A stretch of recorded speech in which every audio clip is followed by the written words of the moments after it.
Retour aux sources, ensemble agissons pour l'avenir. C'est le programme d'un séminaire qui se tient actuellement, un séminaire organisé par le KKL et qui rassemble des enseignants et des éducateurs du monde entier.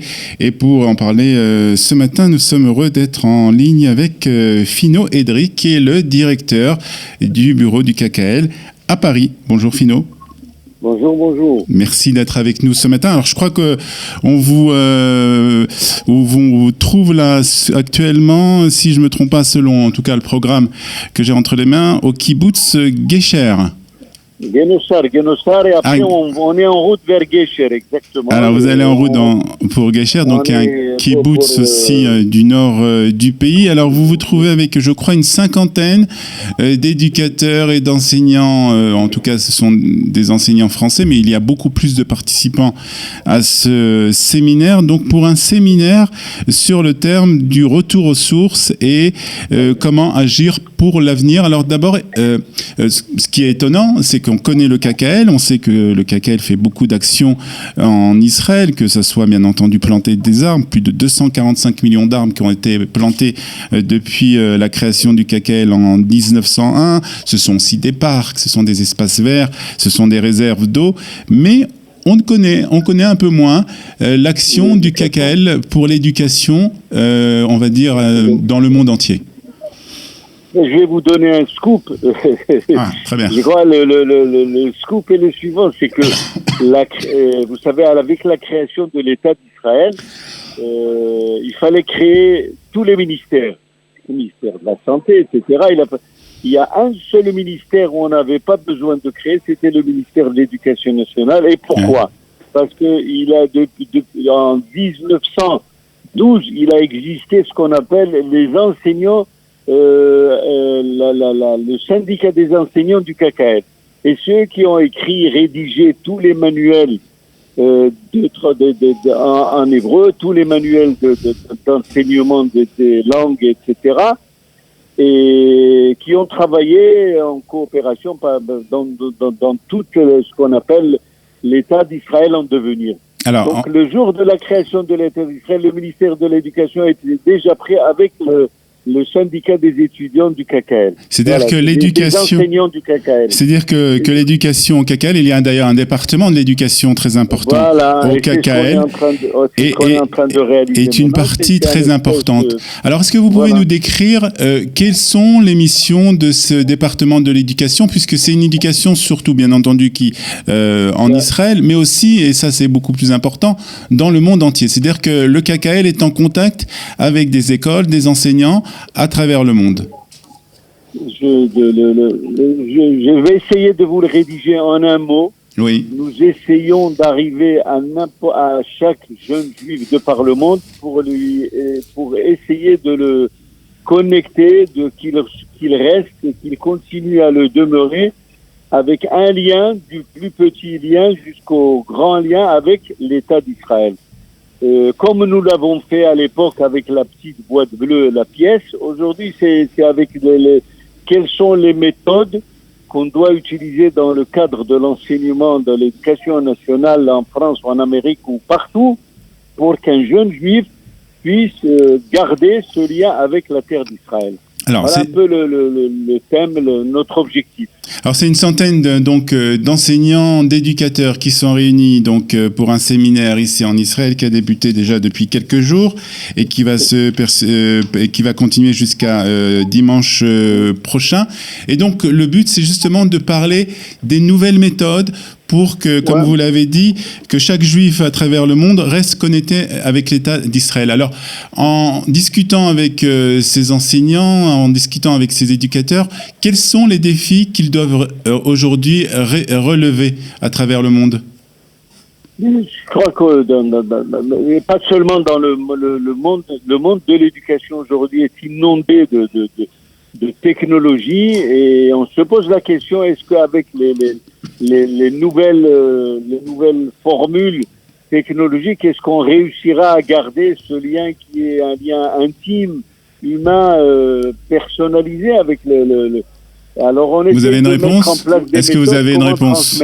Est-ce que vous avez une réponse, Finot? Vous êtes dans l'éducation déjà depuis quelques années, on va dire. On va pas dire le nombre d'années, mais c'est quelque chose que vous connaissez bien. Est-ce que vous avez une réponse? Non.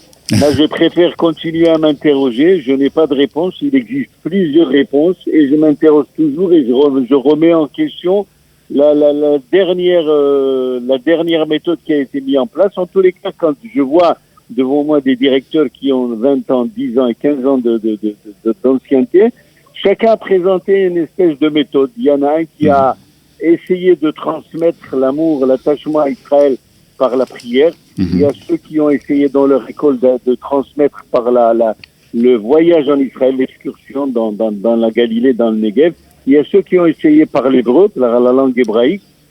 Il y a ceux qui ont essayé par le jeu. On a mis en place. Et c'est ce que nous sommes en train de faire. On est en train, ici, pendant ce séminaire, de faire rencontrer ces méthodes, d'en discuter et de rencontrer aussi des méthodes israéliennes. Parce qu'en Israël, on a cette chance d'avoir un terrain très, très développé de créativité, d'inventive pour mettre en place des nouvelles méthodes pour se servir, par exemple, d'un site historique, comme je peux le dire, là je le vois, le paysage, comme ce que vous avez dit tout à l'heure, soit Guécher, soit le Guénossar. Comment se fait-il qu'il y a une centaine d'années, des jeunes qui venaient de quelque part là-bas en Europe, pourquoi sont-ils venus installer un village qui est devenu une kibbutz florissant? Pourquoi cette poétesse Rachel qui nous a, Rachel, transmis cette belle poésie sur les eucalyptus, sur le mont du Golan et le Kinneret, comment se fait-il que ça s'est ancré en nous à travers cette poésie? Le paysage, il a pénétré un peu toutes les générations israéliennes. Alors justement, dans ce monde où c'est un monde d'écran, un monde de smartphone, un monde qui est relié tout le temps aux nouvelles, aux informations, et qu'on est vraiment, on a beaucoup d'informations à chaque minute. Est-ce qu'on arrive encore à intéresser les jeunes à ce genre de valeurs comme vous les avez décrit, que ce soit les paysages d'Israël, que ce soit l'histoire d'Israël, que ce soit le sionisme d'Israël? Eh bien, hier, on a fait une expérience qui a été proposée, par exemple. Eh bien, on va utiliser le smartphone pour voir comment, à travers le smartphone, on va transmettre des valeurs comme le sionisme, comme l'amour d'Eretz Israël, comme la poésie israélienne, comme et plein d'autres choses. Et ben, on a fait une expérimentation avec les directeurs et les enseignants. Et je crois que ça leur a ouvert une espèce un autre volet. Quelqu'un est venu, il m'a dit, écoutez, moi je vais imposer à mes élèves de venir maintenant au cours d'hébreu avec leur smartphone. Ça va leur plaire, ça. Et il a pris une méthode qui se veut révolutionnaire. Très bien. On espère que ça va marcher. Très bien. Retour aux sources, ensemble, agissons pour l'avenir. Le programme, donc, le thème de ce séminaire, un séminaire organisé pour les enseignants et les éducateurs du monde entier. Il y a de tous les pays, je crois, enfin, beaucoup de pays, en tout cas les États-Unis, la France, qui est représentée avec une cinquantaine de personnes, je crois, et aussi le Maroc. On a le Maroc, nous avons aussi les Suisses, nos amis de l'école de Genève. Nous avons des Américains, des Canadiens. Très bien. Voilà, on s'est limité cette année à 200 participants. Très bien. C'est la 5e version que nous sommes en train. Et puis chaque année, nous agissons avec un thème. C'est le thème qui nous conduit un peu.